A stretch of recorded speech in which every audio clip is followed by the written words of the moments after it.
இந்திய அரசியலமைப்பு கம்ப்யூட்டரில் பிரிண்ட் செய்யப்படவில்லை என்றால் நம்புவீர்களா?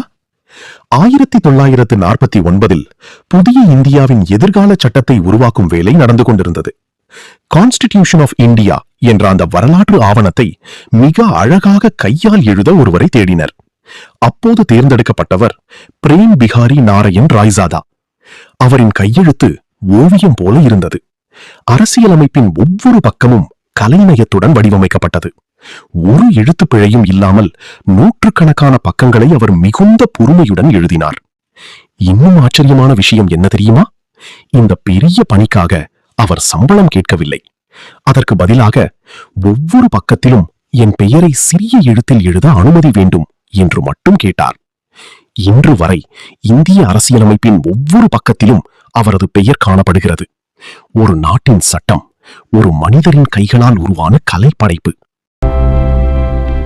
மேலும் சட்ட சம்பந்தமான தகவல்களுக்கு லைக், ஷேர் என சப்ஸ்கிரைப் செய்யுங்கள்.